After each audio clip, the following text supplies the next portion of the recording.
तो भगवान शंकर को श्रावण प्रिय है, एक कारण कहा कि मंथन में जो विष निकला उस विष का पान किया और भगवान देवताओं ने मिलकर भगवान शंकर का जलाभिषेक किया। दूसरा कारण कहा, माता सती ने शंकर को पाने के लिए श्रावण के महीने में ही सबसे ज्यादा साधना करी है। और क्या करा था माता सती ने? एक बालू का, मिट्टी का शिवलिंग बनाती थी, प्रतिदिन शिवलिंग का निर्माण करती थी और शिवलिंग का निर्माण कर कर उसकी पूजन कर कर अर्चना कर कर उसका विसर्जन करती थी सती माता। और माता सती का नियम था भगवान शंकर को पाने के लिए शिवलिंग का तो हमारे यहाँ शिव महापुराण में लिखा है कि पार्थिव शिवलिंग का निर्माण होना चाहिए। और पार्थिव शिवलिंग का निर्माण करना है तो उसके लिए भी वर्णन करा गया। ब्राह्मण श्वेत मट्टी के शिवलिंग का निर्माण करे, वैश्य पीली मट्टी के शिवलिंग का निर्माण करे, क्षत्रिय लाल मट्टी के शिवलिंग का निर्माण करे और शूद्र काली मिट्टी के शिवलिंग का निर्माण करे। कितना बड़ा शिवलिंग बनाना चाहिए? अगर हम पार्थिव शिवलिंग का निर्माण कर रहे हैं या हमारे घर में हम कोई मूर्ति रख रहे हैं या हमारे घर में हम कोई मूर्ति को विराजमान कर रहे हैं तो उस मूर्ति का भाव कितना बड़ा होना चाहिए?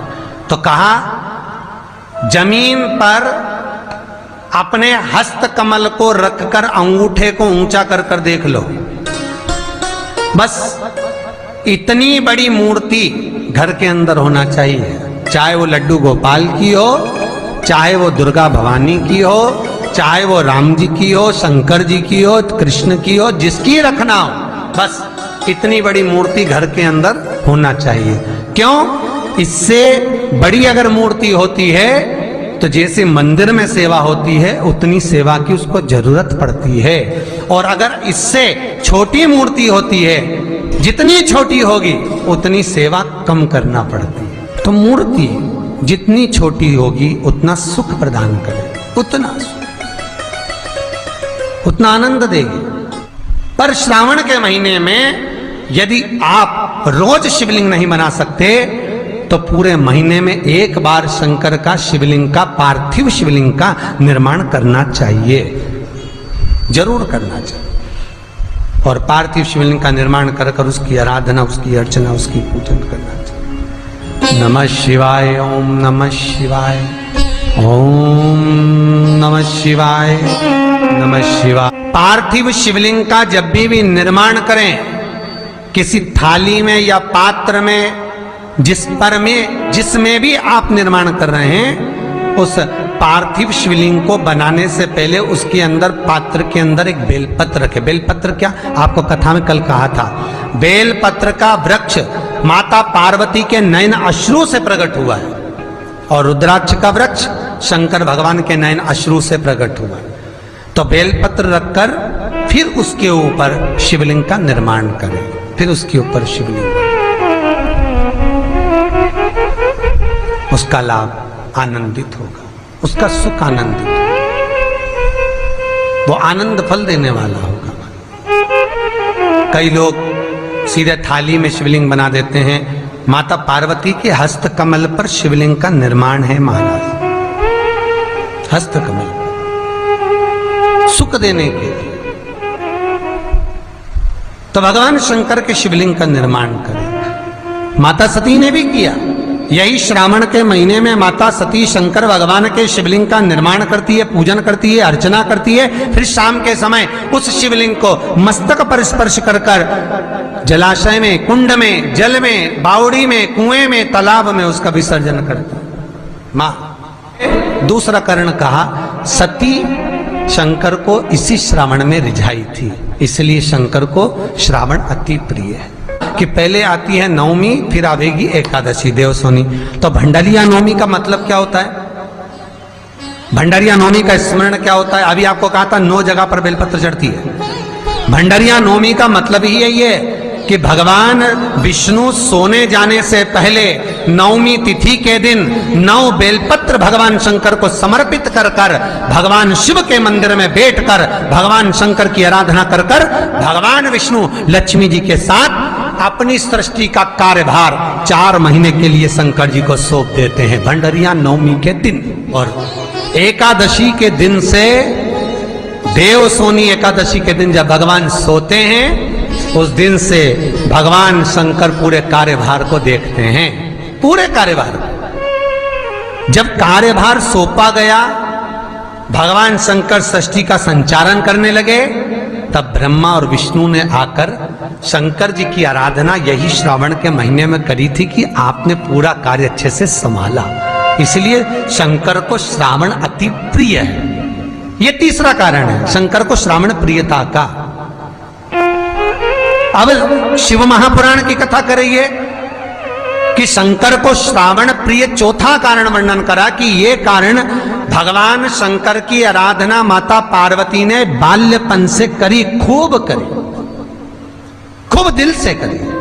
ये कहते हैं कि अगर 1,00,000 बेलपत्र समर्पित कर रहे हो और तुम्हारे पास में अगर वो बेलपत्र नहीं है तो तुम 1,00,000 मत चढ़ाओ, आप तो 1 बेलपत्र, परंतु वो बेलपत्र भी पूर्ण तरह से साफ, सुंदर, सुरक्षित, खंडित ना हो, वो मुझे समर्पित करो।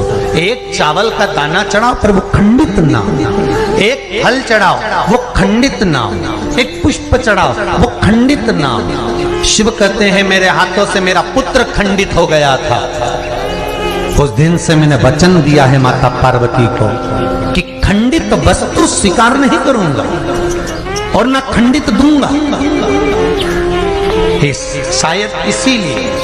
शायद इसीलिए ये चरित्र कथा है कि जिस नारी का गर्भ 2-3 महीना ठहरने के बाद में गर्भ गिर जाता हो, 4 महीना ठहरने के बाद गर्भ गिर जाता हो, गर्भ बच्चा पूर्ण नहीं होता हो, या बच्चा कहीं शरीर के अंदर डॉक्टर कह रहे हैं सोनोग्राफी में कि ये विकलांग है, बच्चे के पाँव में या मुख में या शरीर में पानी भरा गया है, ये सुरक्षित नहीं होगा, ये बुद्धि से कमजोर होगा, या ये बच्चा ऐसा विकलांग होगा, तो उसी समय पर जैसे ही डॉक्टर ने कहा वैसे ही एक श्रीफल, और वो श्रीफल खंडित नहीं होना चाहिए, उस श्रीफल पर जो नारी है गर्भ से है, उस नारी का सिर से लेकर एड़ी तक एक लच्छा, लच्छा मतलब मोली, मोली मतलब नाड़ा जो हाथ में बांधते हो कलेवा, उसको नाप कर श्रीफल पर भगवान शंकर का नाम लेकर उस स्त्री का नाम और गोत्र बोलकर बांधकर भगवान शंकर के चरणों में ले जाकर रख दीजिए, फिर वो बच्चे की जवाबदारी शिव की हो जाती है, फिर शंकर की, क्योंकि शिव ने माता पार्वती को वचन दिया था कि मैं खंडित नहीं दे सकता। सारे देवताओं के मंदिर में नारियल फूटता है,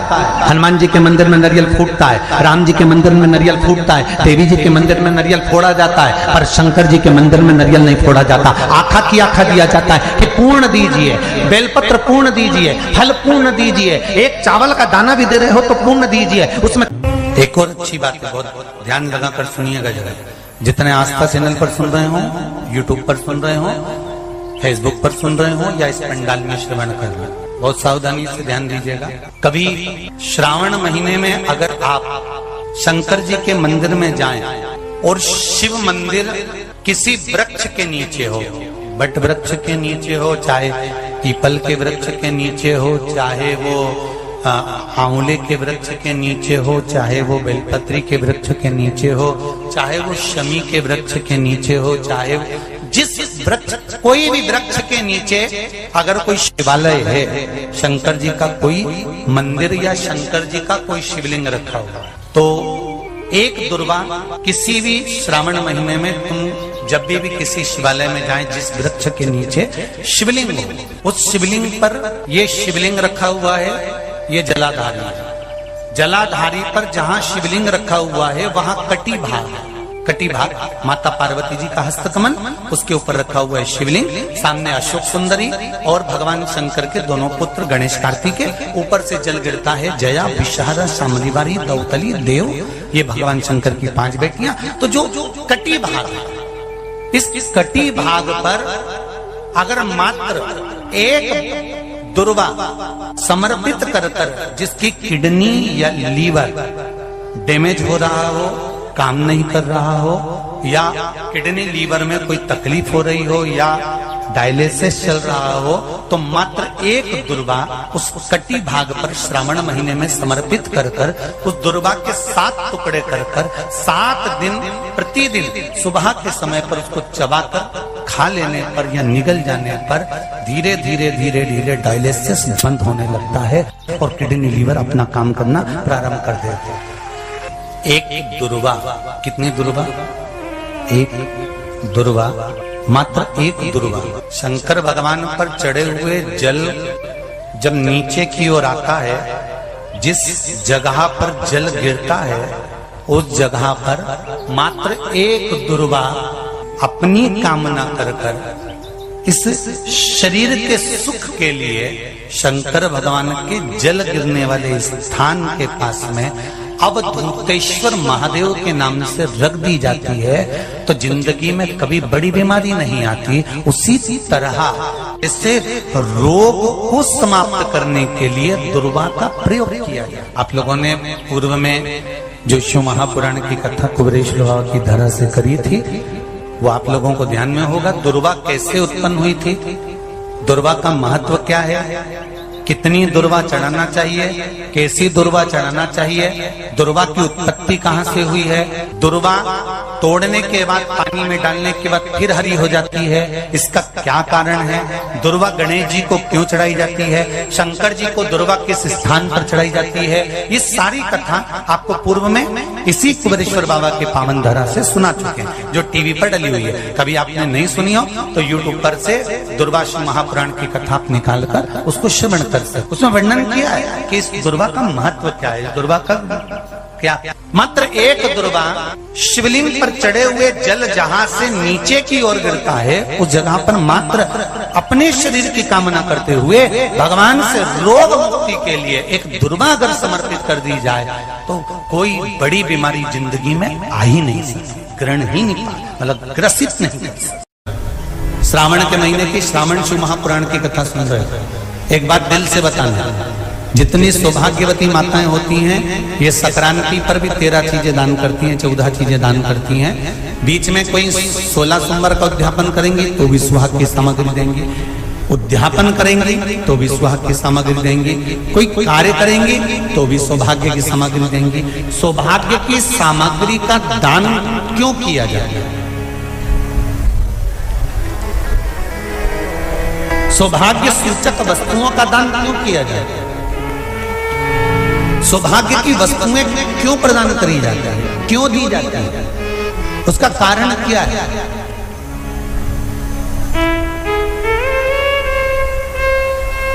क्यों देते महाराज? भारत की भूमि की सौभाग्यवती माताओं का एक मन की अभिलाषा रहती है, भारत की भूमि की माताओं की एक अभिलाषा रहती है कि जब उसके प्राण छूटे तो अखंड सौभाग्य धारण करके पति के कंधे पर और पुत्र के कंधे पर शमशान पर।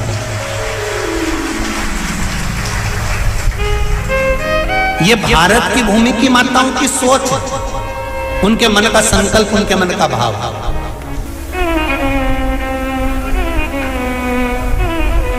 क्यों देते हैं चूड़ी का दान, क्यों देते हैं बिंदी का दान, क्यों देते हैं अखंड सौभाग्य का दान, किस महाराज?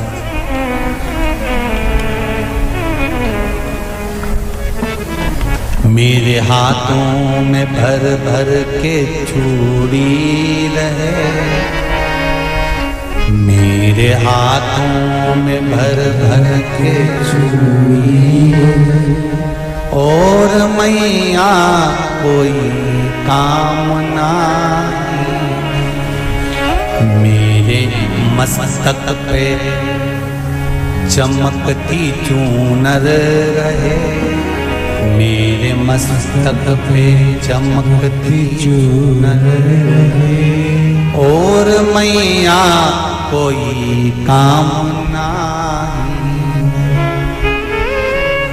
मेरी मांगों में भर भर के सिंदूर रहे, मेरी मांगों में भर भर के सिंदूर रहे और मैया कोई कामना नहीं, मेरे पाँव में बिछुड़ी का जोड़ा रहे।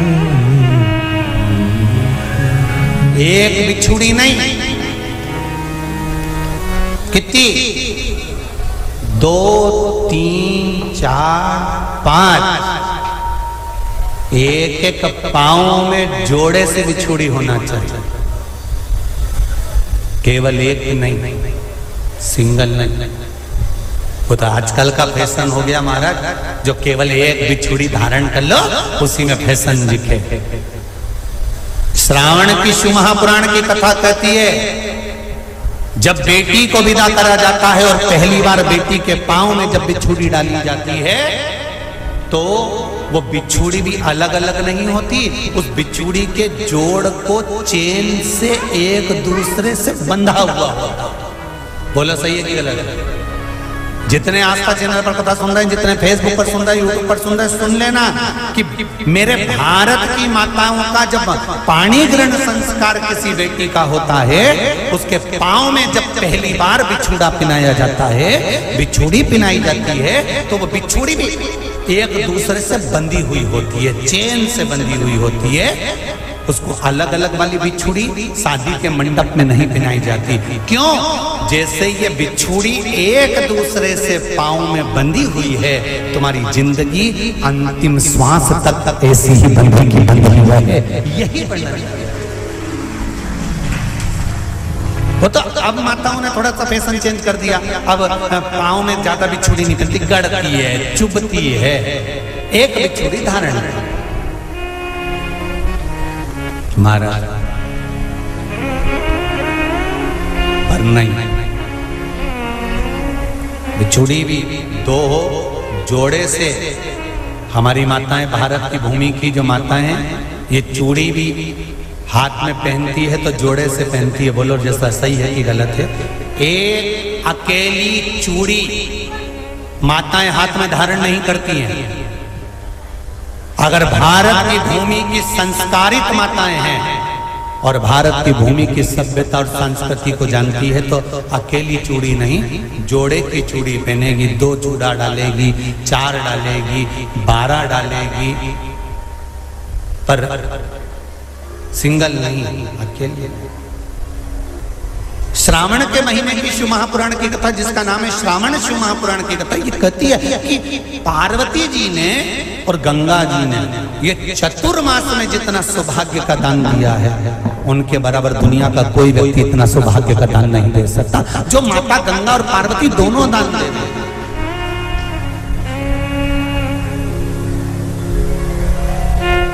प्रतिदिन दे रहे। और अब तो फैशन आ गया, तुम लोगों जो सौभाग्य का दान देते हो प्लास्टिक की डलिया में देते हो, पर एक एक पुराण को उठा कर देख लेना, एक एक उद्यापन को उठा कर देख लेना, जितनी तुम कथा तुम्हारे घर में छोटी छोटी कथाओं की पोथियां पड़ी हो, उनको उठा कर देख लेना। उसमें नहीं लिखा कि प्लास्टिक की डलिया में सौभाग्य की वस्तु का दान दिया जाता है, उसमें लिखा है बांस की पिटारी में, बांस की डलिया में सौभाग्य की वस्तुओं का दान दिया जाता है। क्यों?